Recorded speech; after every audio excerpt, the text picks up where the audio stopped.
Bloody सत्य की एक और खौफनाक एपिसोड में आप सभी का बहुत बहुत स्वागत है दोस्तों। आज मैं निखिल आप लोगों को एक खतरनाक हसीना की एक ऐसी दास्तान सुनाने वाला हूं जिसको सुनकर आपकी रूह भी कांप जाएगी। जरा एक बार सोचो कि अगर कोई आपसे रास्ते में एक खूबसूरत हसीना अपनी मदद की गुहार लगाए, लिफ्ट मांगे, तो आप लोग क्या करेंगे? मुझे यकीन है कि ये वीडियो देखने वाले 80% लोग उसे लिफ्ट जरूर देंगे।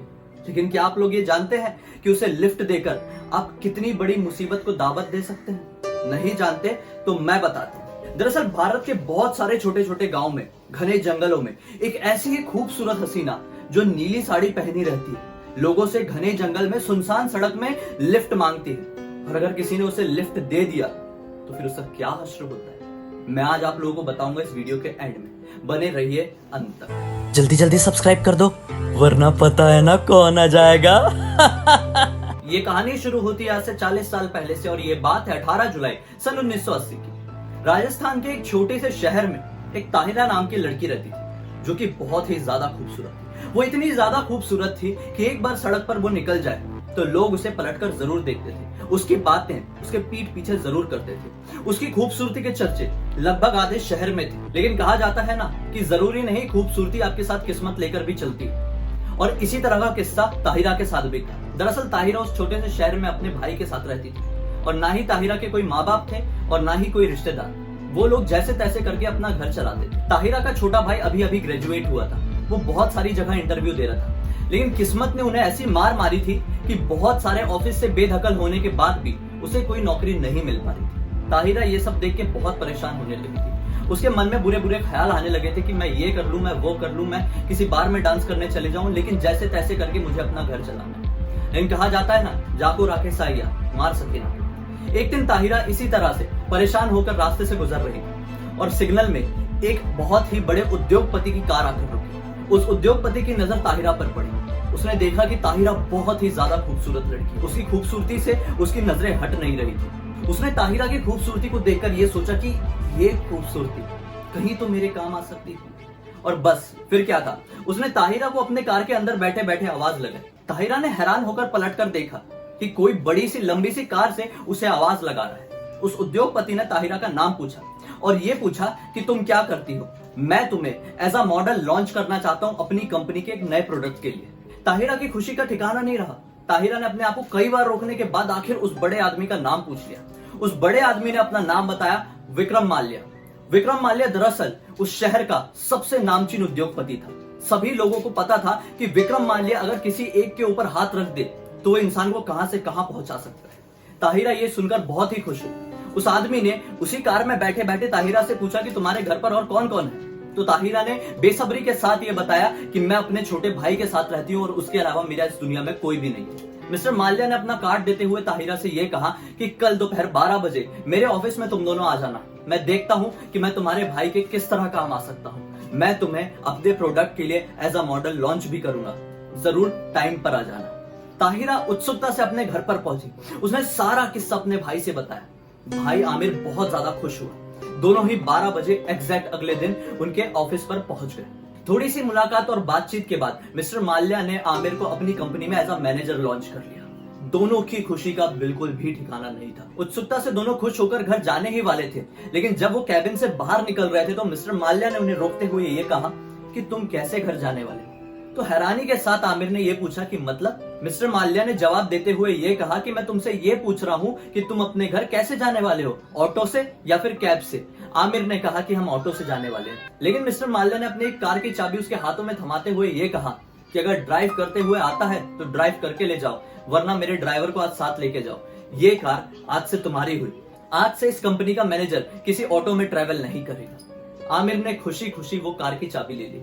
लेकिन ये सब कुछ सपना था, क्या ये हकीकत थी? ताहिरा के मन में बार बार ये ख्याल आ रहे थे, क्योंकि कैसे हो सकता है कि रातों रात उनकी किस्मत बदल जाए। कहा जाता है ना कि सब कुछ आपके हिसाब से चलने लगे तो विश्वास कर लेना कि कुछ बहुत बड़ी गड़बड़ होने वाली है। और कुछ ऐसा ही होने वाला था। दरअसल मिस्टर माल्या अपनी बुरी नजर ताहिरा के ऊपर टिका चुका था। वो ये चाहता था कि मेरे और ताहिरा के बीच में जो कोई भी आएगा, मेरे और ताहिरा के बीच में जो कोई भी होगा, वो उसे रास्ते से साफ कर देगा। और बस उसने इसी काम को अंजाम देने के लिए इतनी बड़ी चाल बुनी थी। दरअसल उस कार में ब्रेक ही नहीं थे। जैसे ही वो दोनों उस कैबिन से बाहर निकलते हैं, वहां पर एंटर होता है अहमद नाम का एक मैकेनिक। अहमद को बहुत सारे नोटों की गड्डी देते हुए मिस्टर माल्या ने यह कहा कि ये रही तुम्हारी मुंह बंद रखने की फीस, आज के बाद मेरा नाम भी भूल जाना। और हंसते हुए वो आदमी नोटों की गड्डी उठाकर वहां से निकल गया। और यहाँ दूसरी तरफ वो दोनों ने उस कार से लगभग 2 किलोमीटर का सफर तय किए ही थे कि अचानक से आमिर को ये फील होता है कि इस कार में तो ब्रेक ही नहीं। और जब तक वो कुछ ताहिरा को बता पाता, अचानक से उनकी कार एक बिजली के खंबे से जा टकराई। और बस फिर क्या था, लोगों की भीड़ लग गई, पुलिस आ गई, एम्बुलेंस आ गई। कार को खोलकर ये देखा गया कि उसके अंदर बैठी हुई युवती यानी कि ताहिरा, उसकी मौत हो चुकी। ताहिरा उस दिन नीली साड़ी पहनी हुई थी और वहीं पर जो आमिर था उसकी धीरे धीरे सांसें चल रही थी, लेकिन हॉस्पिटल ले जाते वक्त आमिर की भी मौत हो गई। पूरे शहर में इस दुर्घटना के चर्चे हो गए, बड़े बड़े न्यूज़पेपर्स में आया, न्यूज चैनल्स में आया और फिर धीरे धीरे करके ये किस्सा पूरी तरह से बंद हो गया। और फिर एग्जैक्ट 1 साल बाद एक रात 18 जुलाई 1981 को मिस्टर माल्या अपनी एक मीटिंग के सिलसिले में एक होटल में रुके हुए थे। वो अपने होटल से बाहर निकलकर अपने घर की तरफ रवाना हो ही रहे थे कि उन्हें रास्ते में एक खूबसूरत लड़की मिली। उस खूबसूरत लड़की ने नीले रंग की साड़ी पहनी हुई थी। वो दिखने में इतनी ज्यादा गोरी थी कि अंधेरे में भी वो दिखाई क्लियर दे रही थी। मिस्टर माल्या खुद को रोक नहीं पाए। उन्होंने तुरंत उस लड़की के पास जाकर ये पूछा कि क्या मैं तुम्हें कोई लिफ्ट दे सकता हूँ, तुम थोड़ी परेशान दिख रही हो। उस लड़की ने उत्सुकता के साथ अपना एड्रेस बताते हुए ये कहा कि अगर आप मुझे इस घर के पते पर छोड़ देंगे तो आपकी बहुत मेहरबानी होगी। मिस्टर माल्या के मन में अभी भी बुरे विचार आ रहे थे, क्योंकि मिस्टर माल्या दरअसल एक बहुत ही बुरे इंसान थे जो हर एक लड़की को देखकर अपने मन में बुरे बुरे ख्यालात लाते थे। मिस्टर माल्या ने अपनी गाड़ी स्टार्ट की और लेकर आगे की तरफ बढ़ गए। रास्ता लगभग 2 किलोमीटर बीता ही था और अचानक से रास्ते में वही खंबा दिखाई दिया जिस खंबे से टकराकर ताहिरा की मौत हुई थी। और फिर उन्हें उस खंबे के नीचे नीले रंग की साड़ी पहनी हुई हूबहू एक ऐसी ही लड़की दिखाई दी जो उनके बाजू वाली सीट में बैठी हुई। वो यहाँ पर अपना ध्यान दे ही पाते, लेकिन वहां पर बाजू बैठी हुई युवती ने यह कहा कि क्या हुआ मिस्टर माल्या, आप इतने ज्यादा परेशान क्यों दिख रहे हैं। तो मिस्टर माल्या ने झल्लाते हुए ये कहा कि कैसे हो सकता है कि तुम बाहर भी खड़ी हो और तुम अंदर भी हो। और फिर ये बात सुनकर वो एक अजीब तरह की हंसी हंसने लगी और फिर देखते ही देखते उसकी हंसी एक शैतान की हंसी में बदल गई। और फिर अचानक से उसका चेहरा धीरे धीरे धीरे करके ताहिरा के चेहरे में तब्दील हो। और यहाँ वो कुछ नोटिस कर पाते और इतनी ही देर में उनकी कार उसी खंबे से जा टकराई। और फिर पता नहीं मिस्टर माल्या के साथ क्या हुआ। मिस्टर माल्या ने एग्जैक्ट 2 घंटे बाद अपनी जान गंवा दी। पोस्टमार्टम की पुष्टि के साथ यह पता चला कि मिस्टर माल्या की मौत उस कार एक्सीडेंट की वजह से नहीं, कुछ एक अजीब तरह की तथ्यों की वजह से हुई है। जैसे कि मिस्टर माल्या के ब्रेन ने अचानक से काम करना बंद कर दिया था, उनके दिल की धड़कनें तुरंत रुक गई थी। ये कुछ अजीब तरह का किस्सा था जिसे उस समय के डॉक्टर भी सुलझा नहीं पाए थे।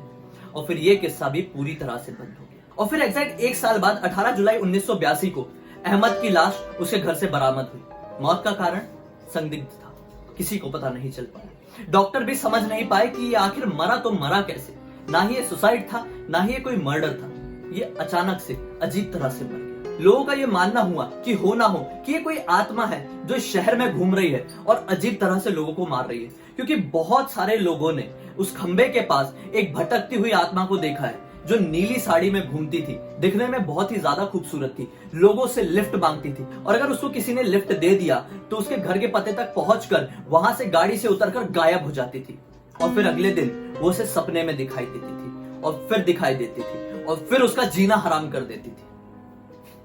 किस्सा पूरे शहर के साथ साथ पूरे भारत में फैल गया और फिर लोगों का यह भी कहा जाने लगा कि छोटे छोटे गांव में भी एक ऐसी ही चुड़ैल लोगों को दिखाई देती है जो दिखने में बहुत ही ज्यादा खूबसूरत है और वो सिर्फ और सिर्फ सुनसान सड़कों में, सुनसान जंगलों में लोगों से लिफ्ट मांगती है और अगर किसी ने लिफ्ट दे दिया तो उसके सपने में आकर उसे खत्म कर देती। तो मुझे उम्मीद है कि आज के बाद अगर आपको कोई भी ऐसी खूबसूरत लड़की किसी सुनसान घने जंगल में दिखाई दे और आपसे लिफ्ट मांगे तो आप लोग उसे लिफ्ट देने से पहले 50 बार सोचेंगे, क्योंकि हमें नहीं पता कि इस कहानी में कितनी सच्चाई है और ये कितनी मनगढ़ंत कहानी है। लेकिन हम सिर्फ इतना जानते हैं कि हमारी सेफ्टी हमारे हाथों में, क्योंकि हमें नहीं पता कि हमारे साथ कब कैसी दुर्घटना हो जाए और हम इस दुनिया को अलविदा कहते हैं। मेरे इस वीडियो को ज्यादा से ज्यादा शेयर कीजिए अपने फ्रेंड्स के साथ, अपने फैमिली मेंबर्स के साथ, ताकि सभी को ये पता चल सके कि किसी की भी भलाई करने से पहले आज की दुनिया में 50 बार सोच लेना चाहिए, क्योंकि ये भलाई का जमाना तो रहा नहीं, आप सभी लोग जानते हैं।